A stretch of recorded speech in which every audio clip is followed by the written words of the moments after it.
Hello, hi.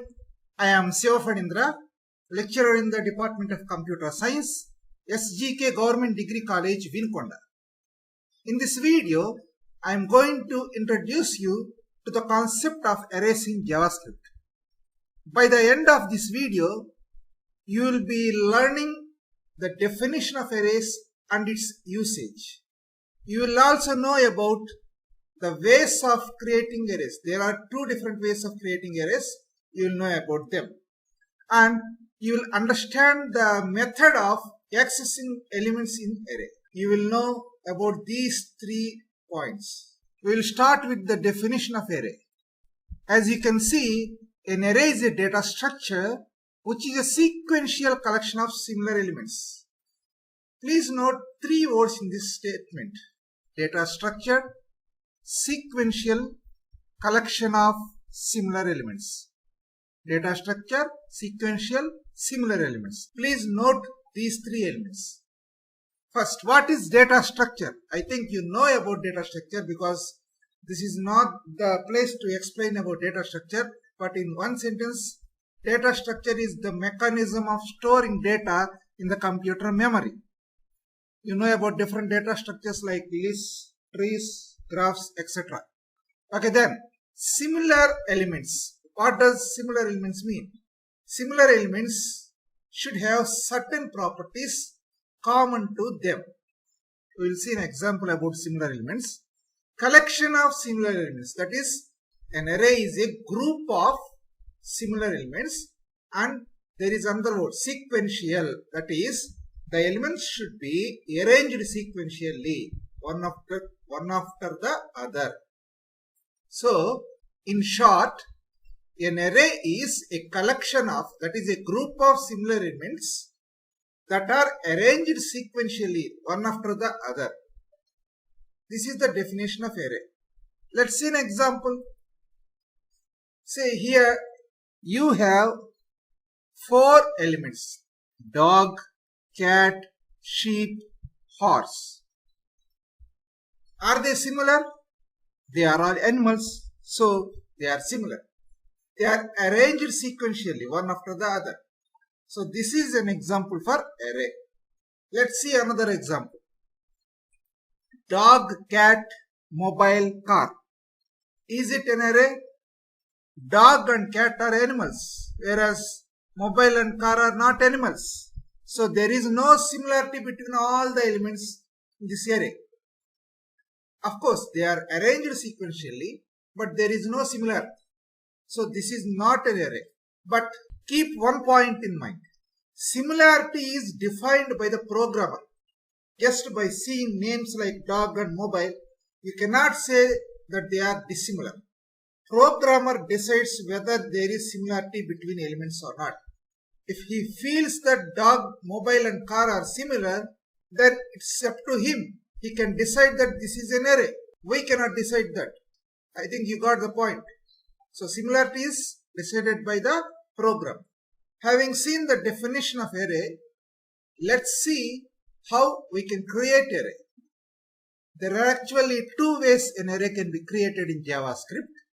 The first one is using array literal, and the second one is using a keyword called new. We will look about these 2 methods. Let's see the first method, using array literal. This is the syntax. So here the keyword variable, var, where is followed by the array name. You can give your own array name. Of course, while naming, I think you know about the naming rules in JavaScript. You will study them when you study about variables. So those rules apply to array name also. Following those rules, you can give any array name. Equal to, within square brackets. Please observe the square brackets, not flower brackets. Within square brackets, you need to write the list of all the elements in the array. Let's see an example for this. So variable var followed by animal. Animal is the name of the array. Animals is the name of the array that I gave. Equal to, within square brackets, I wrote 4 elements. That is cat, sheep, horse, elephant. So this is the process of declaring array using array literal. Now coming to the second process using a keyword called new. This is the syntax. Variable var array name equal to, you need to write new. You need to call a function. This is actually called array constructor function. I am not going to explain here about it because this is not the video for it. So you need to call a function array, capital A array, with the list of elements as parameters. Let's look at an example. So var animals equal to new array of cat, sheep, horse, elephant. New array followed by the parameters cat, sheep, horse, elephant. This is the process of declaring an array using new keyword.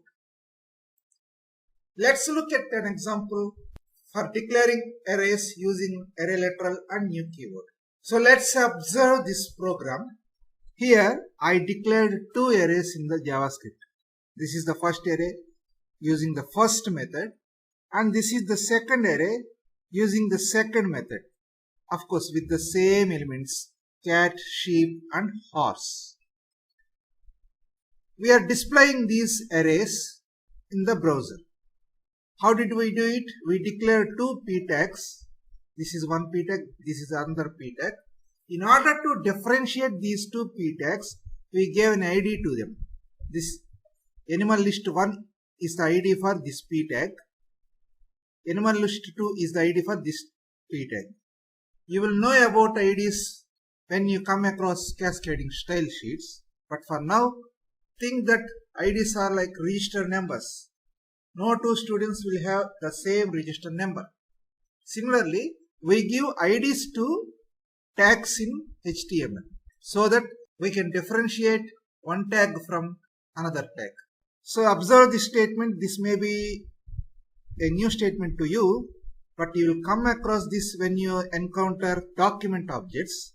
So, but I'll give you an idea here. Document.getElement by ID animals list 1. That implies it is asking the compiler to read the HTML tag or element that has the ID animal list 1. So this p tag will be read. Then dot inner HTML, that implies you have to write something in this p tag. What should be written?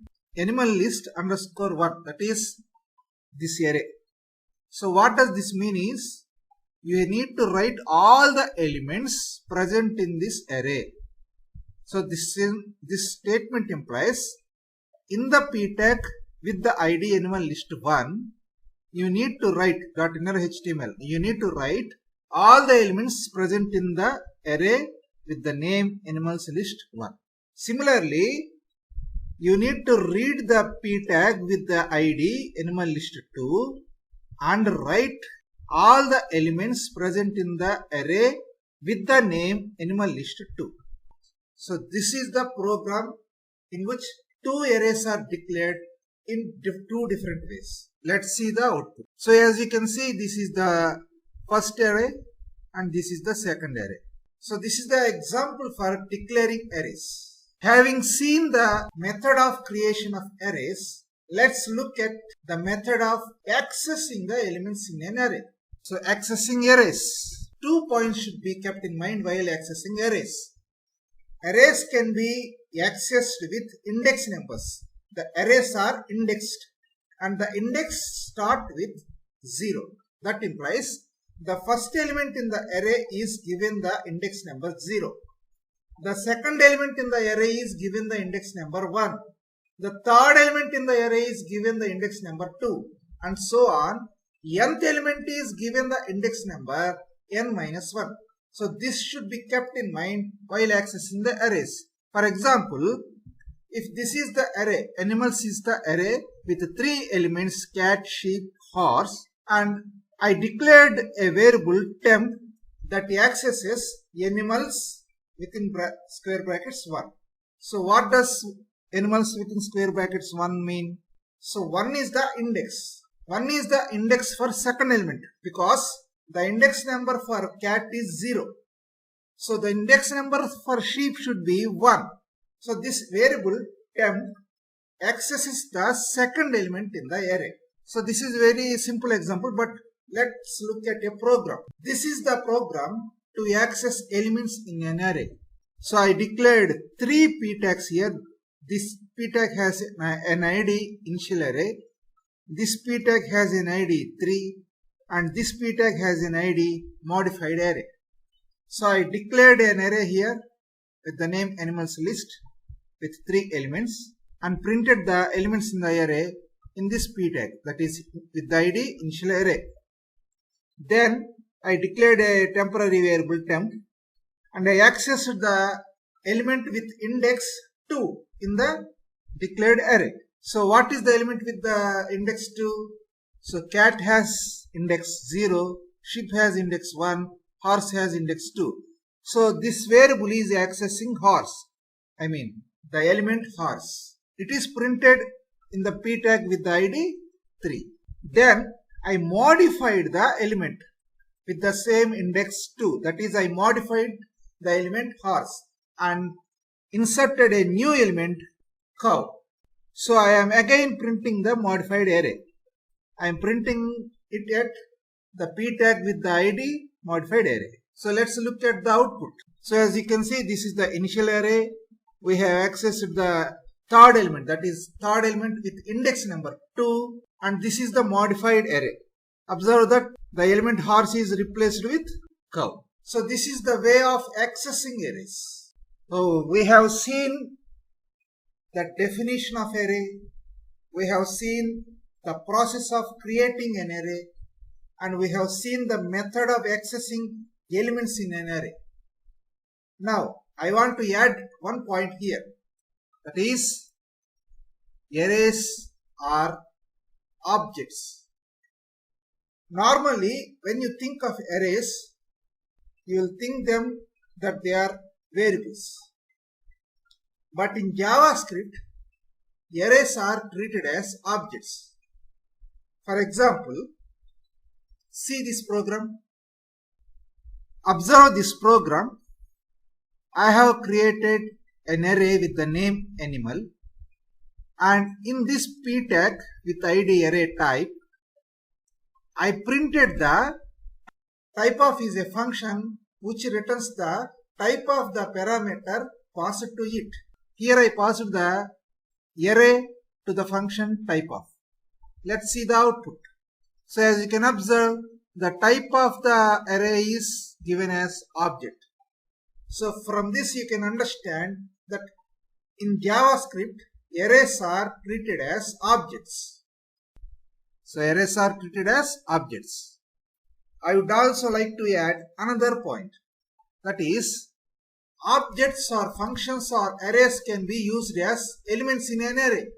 That is, arrays need not contain simple elements like some string variables or integer variables. It can contain other arrays, functions and objects as its elements. Let's see an example for it. So just see this program. I have created a function with the name fun here. The code inside it doesn't matter, and I created an array animal with 3 elements. Now I am creating another array with the name array elements, and it has 3 elements. What are those 3 elements? The first one is array. Since I wrote animal here, animal is the array. So the first element is array. The second element is, I am calling an object here. Date is an object, predefined object, and I am calling the function now here. It returns the present date. So I am calling a function now here. And the third one is fun. Fun is the function that we have declared. I made it an element of this array, and I am printing the elements of the array here. Let's see the output. So as you can see, the type of the array is printed. I printed the type of the array here, and the elements of the array are printed. So dog, cat, sheep are the elements of first array. This is the value printed by the function now in data object, and this is the definition of function fun, because I called the function without these brackets, so it displays the entire code in the function.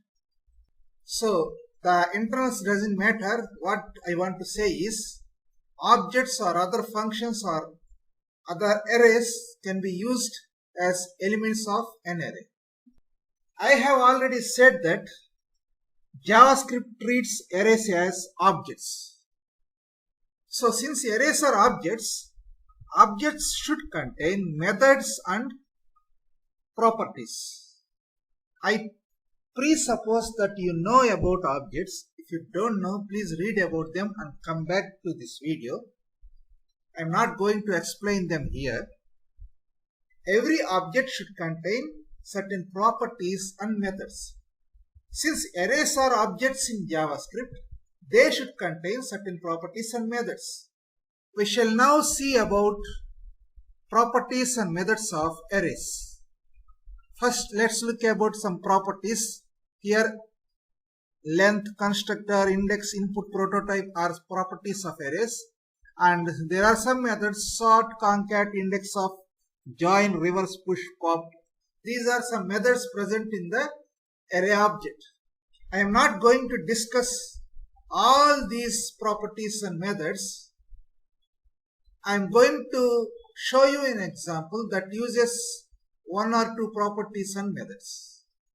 The rest can be studied by you. If you observe this program, I created a function fun and I created an array with 3 elements. I printed the array here and I printed the length of the array, because observe that here I am writing animal.length. You have seen that length is a property in array object. So what it holds is, it holds the length of the declared array. What is the length of this array animal? There are 3 elements in the array. So the length of the array is 3. So the property length holds the length of the array as 3. So I am displaying it in the p tag with the id array length. Now here animal.sort. Sort is a function, that is method. It sorts the elements of array in ascending order. By ascending order I means it follows the alphabetical order, because all the elements I declared are strings. So it follows the alphabetical order. Let's see the output. So as you can see, these are array elements and the length is displayed as 3. And after sorting, the elements are cat, dog, sheep. Observe that they are arranged in ascending order. So we have seen a very simple example that demonstrates properties and methods of an array. The rest can be read by you. Now we will look in a nutshell about various points that we have discussed about arrays. We discussed about declaring arrays. Declarations can be 2 types, using array literal and the keyword new. We have seen example of accessing elements in an array. We have also discussed the point that arrays are treated as objects. We have seen some methods and properties in an array. So these are the points that we have discussed in this video. I hope you have some idea of arrays now. Have a great learning. Thank you.